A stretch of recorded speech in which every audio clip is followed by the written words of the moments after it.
Good morning and welcome to, I wanted to say the FastForwardAmy show, but we've switched names for a while now. I'm recording this on a Monday morning. Maybe you can hear that my voice is still a little bit sleepy. And I'm recording this episode for anyone who has been feeling a bit low and who has been struggling to show up for their business lately, because I know that without diving into details, that the world has been extra hard on a lot of people lately. And whereas I'm not actually going to dive into those topics, what I want to dive into today is I want to dive into your journey as a business owner, your mindset, and what you can do when everything seems so bad that you can't really get yourself to maybe care about your business or to show up for your business, because I see this happening a lot. Hello, and welcome to Fail to Win, the show where we love to make mistakes and learn from them so you can turn your passion into profits and live life on your own terms. I'm Amy van der Putten from FastForwardAmy, your host and coach, and I'll bring you a new episode with simple strategies every Tuesday. I've seen this happening throughout the past couple of years. And again, I'm not gonna say that what's happening isn't bad. The opposite, actually. It is really bad, and it is currently, it has also been for me, it's difficult to keep showing up. But I have had the privilege of being able to coach over 3,000 people throughout a global pandemic and multiple crises. And those couple of years of coaching people through all of that have taught me a couple of things. So I actually I'm just going to talk to you like you're my friend today. Because first of all, I want to say that I know no one who is not a business owner, or like, we can't say this, like people who aren't business owners aren't going to get it, but I'm just going to say it the way it is. No one who isn't a business owner is going to get how you feel. And more than that, no one is going to know how much pressure is resting on your shoulders other than me and other people like you and I. And maybe you are not self-employed and you're listening today because it's hard for you to go to work, then you are also welcome to come and listen. What I guess I want to say is, first I want to normalize that you are feeling a lot of pressure. And I know for me, for example, when stuff like this happens, or when my cat just got injured for the third time or something this year very heavily. He got stuck on a fence and he tore open half of his paw.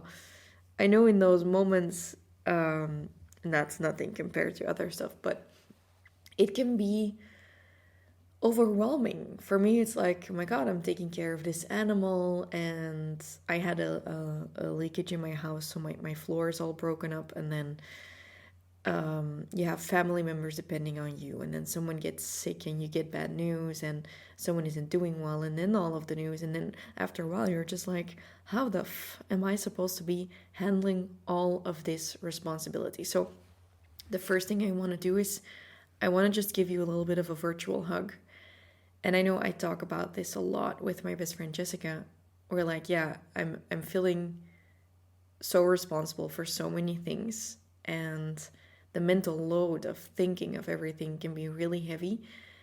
I just want to normalize it, and I just want to say you are not alone. And even more than that, it's actually really normal that you're feeling this way. This is the way most business owners feel, but not many of us post about that online, because you also probably don't want people to feel sorry for you. So every business owner is like, haha, I'm feeling responsible for every fucking thing in my life, in my business, and in the world. But don't mind me, I'm just crushing it. But yeah, it's normal that you feel that amount of responsibility. It's because you are a go-getter. It's because you have those amounts of responsibility that you actually have also gotten to where you are today. But that doesn't mean that it's not difficult. So first, we normalize it. Hey, you are very responsible. I see you. I applaud you. Let's go and and fix the fact that you can't seem to show up confidently for your business right now. So the second thing that I have personally done, no, that's not a word, personally, is actually, and this has been a hard one for me, and I'm guessing for you too, but I have started embracing the fact that my business is just a business, which is difficult when it's a personal brand, right? Because we feel so wildly responsible, again, that word, for everything, and it's our face on the line and all of that. But the thing is, at the end of the day, it is just a business. So the way I look at it is, when it's summertime, I have heaps of energy. Maybe you've seen me market throughout summer, but damn, I can market so much. I can make so much content. I traveled all summer long. It was amazing. And I just have heaps of energy. By the time November rolls around, and this is something I actually take into account in my business, I don't plan in too much in December, January. I'm actually just taking time off this year after years and years of learning that. So if you're not there yet, this is also it's been a goal of mine to do that, is that I start getting a little bit of seasonal depression. That's what it's called, SAD, something like that, sad. I think so, yeah. And my energy just goes down. So what I've had to do, especially with current state of the world and the way the world has been going up and down in the past couple of years, is I've had to accept that not every season is going to be a season of me killing it. So for me, winter time is not a season of killing it. And that means I don't have the energy for it. And it also means I shouldn't put that pressure on myself. So I'm going to give you a little bit of an example. So I've been hosting this webinar. I want 1,500 people signed up for the webinar. And what happened is, I knew we had this goal. So a couple of things is what I did is actually, first thing, we had this goal of minimum 750 signups, and then even better would be double, so 1,500. So the first thing I was like, well, you know what? This is a really high goal. This is going to intimidate me, if I want to reach that from my organic audience. Because it's a topic, I'm sorry for the yawning, it's because it's Wednesday morning. Inception, because you might be listening to this on an entirely different morning. So I was like, well, this is going to be intimidating, and I can't handle that pressure because I'm not summer Amy, I'm winter Amy. So I asked my sales manager, I was like, can we split this up into weekly goals so that we know we can reach our target or we're on track or not? Because I need to look at this data more objectively. And that's actually the point I wanted to make. So what we did is we set up this Excel file where we had the big goal of the 750 and then the better goal of 1,500 signups. And we divided it up into all of the weeks that we were promoting the masterclass, which really helped because it meant that every week I had a lower target to aim for instead of just having the 0 or 1, meaning I don't hit my target, I hit my target. I just chopped it up into pieces. So week 1 was like, okay, 300 signups. And then the next week, 300. Okay, basically it was 5 weeks. So it was 5 weeks, 300 signups a week, which is, it doesn't make sense because you're going to get more signups in the beginning and at the end. But just, to make everything more easy, let's just pretend it is that easy. Every week, 300 signups. For me, this makes it so that every week I know, I need that amount of signups. So what happened last night is it was a Sunday night and I was checking my stats. I was like, okay, week 2 of promoting it, we're at 650.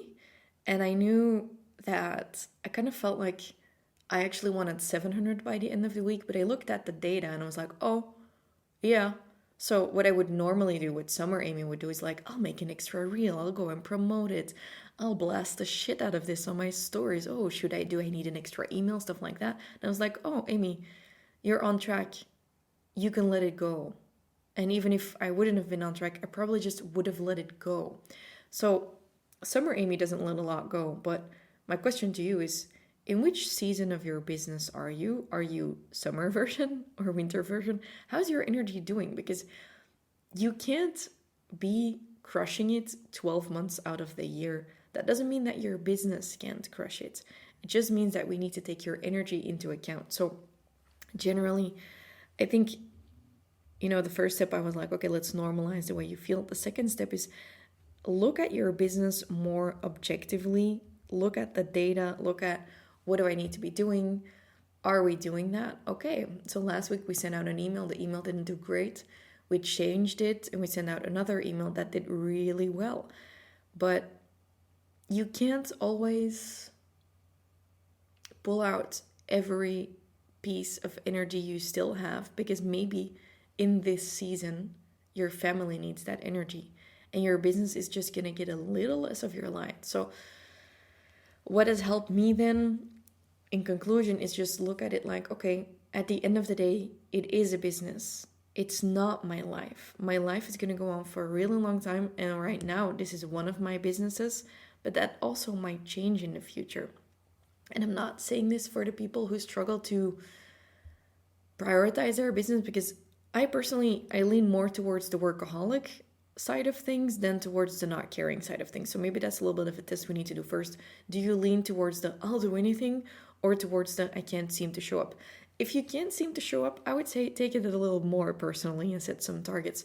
But if you are just struggling to let go a little bit of the emotions around it, I just want to remind you, you are not your business. Your likes are not your personal worth.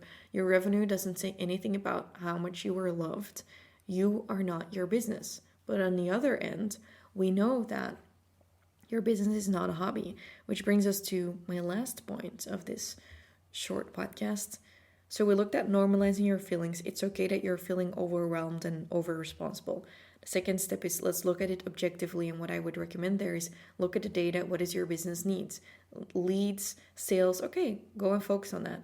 The third thing I want to look at is if this would be a job. Because we're all like, oh, location independent working, remote working, be your own boss, woo! But that's all good.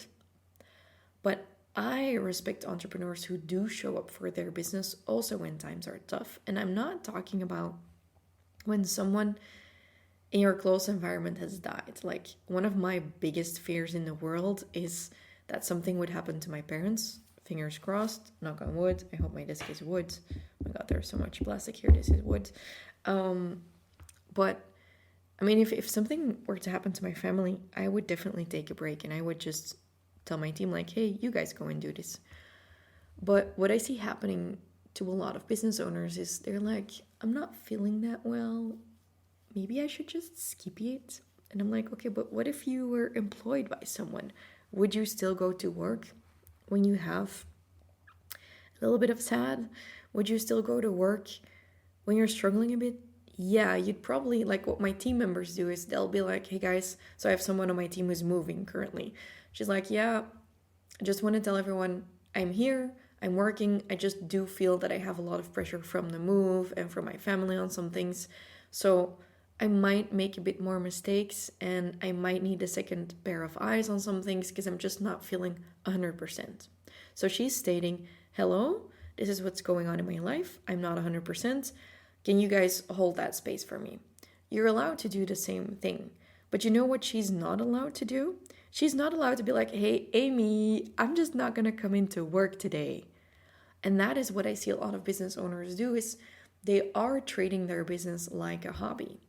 They are treating their socials like a hobby. And I am personally not from, I don't know, the side of the tracks. How do you say this? The side of this situation where I'm like, only post if you feel amazing, because people are going to feel your dark energy. And I'm not saying this to dismiss any spiritual people, because I have a lot of spiritual clients. I focus a lot on energy, spirituality. I have my own version of this. But what I want to say is, for me, my business is not optional. My business is my job. My clients, I take them very seriously. Me not showing up for my business would mean me not showing up for my clients. And I think if you're struggling to show up for your business, at least do what you would do if you would have a job. If you would have a job and someone died close to you, you would be like, hey, I can't come into work. But if you are just really busy and feeling a bit overwhelmed, you would still show up. You would just be performing a little less. So I'm giving you permission to perform a little less, but I'm not giving you permission to not show up for your business. So ask yourself, if I'm in a lesser season, what would I still be doing? So I have this productivity planner by Intelligent Change. I've been loving it. And every week I do, let me slide back. You can hear the paper. I just filled it out actually before I recorded this. Every week it asks me 5 most important tasks of the week. If these were the only tasks you completed during the week, you'd be satisfied. What are those tasks?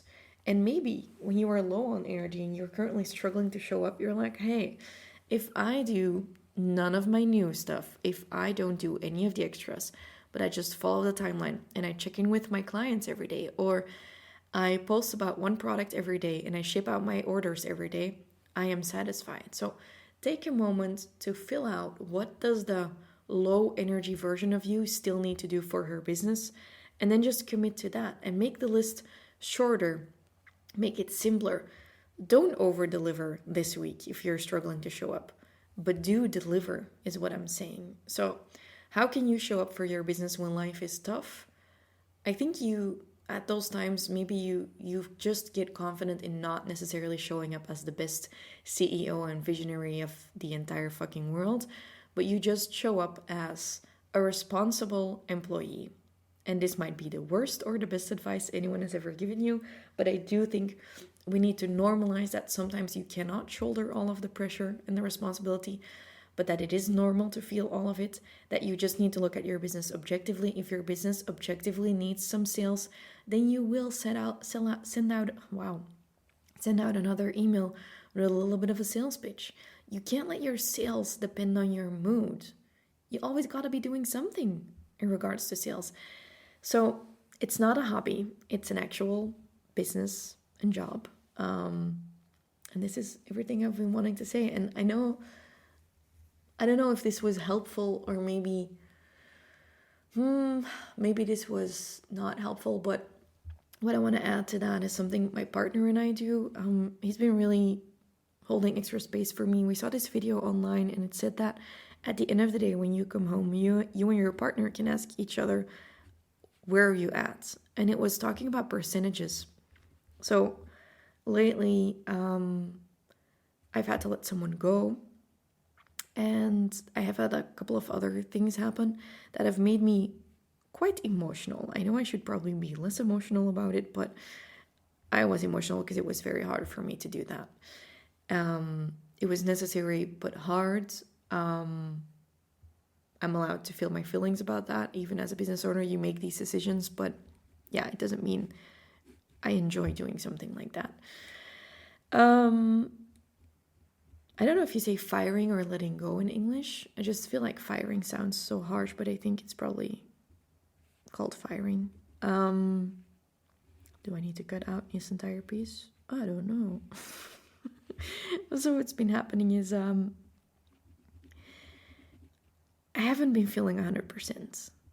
I'm just going to be honest. And you don't see that necessarily on my stories because I'm only showing up when I'm ready to show up, and I'm really dividing that up into slots where I'm good. But right now, for example, I'm just recording in my workout gear and I'm not recording with video. So what's happening with my partner and I don't know, is this the worst episode ever? Is that we've been asking each other this question at the end of the day, how much do you have? And, sometimes I'm like, I only have 20%. And he's like, okay, that's cool. I have a lot extra. I have 80%. I can match you.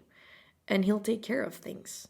And sometimes, last week, he was super stressed about some stuff, but he's very bad at saying that he's stressed. So I have to really pull it out of him. But with the numbers, it helps, because if I'm like, how do you feel? I don't know if you have this with your partner, but he's very bad at saying how he feels. So if he can put a number on it, it helps. And last week, he was like, I only have 20. And I'm like, okay, I don't have 80, but I have 50, so I can make dinner.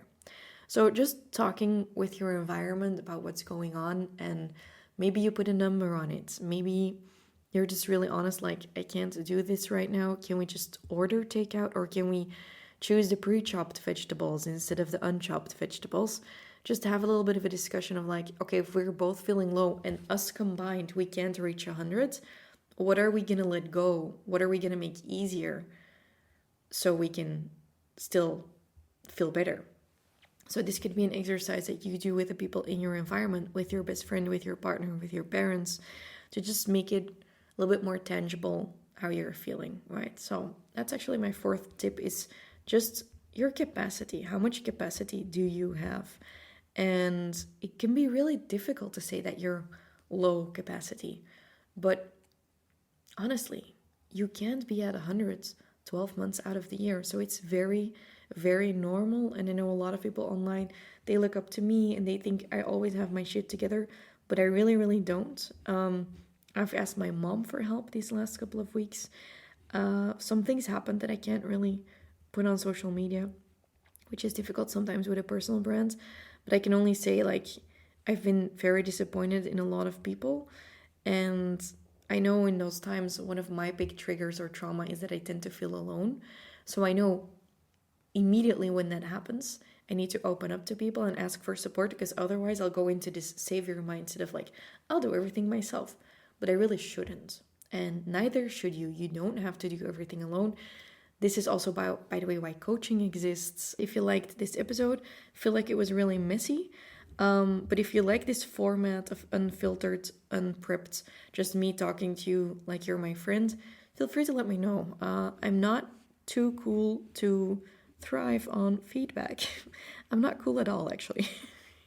And I'd love your feedback. So if you like the episode, feel free to leave a review on Apple Podcasts, or to actually just shoot me a DM, or share this episode if you feel like people in your environment are struggling with showing up for their business, for themselves, and they could benefit from this. Share it in your stories, okay? Bye.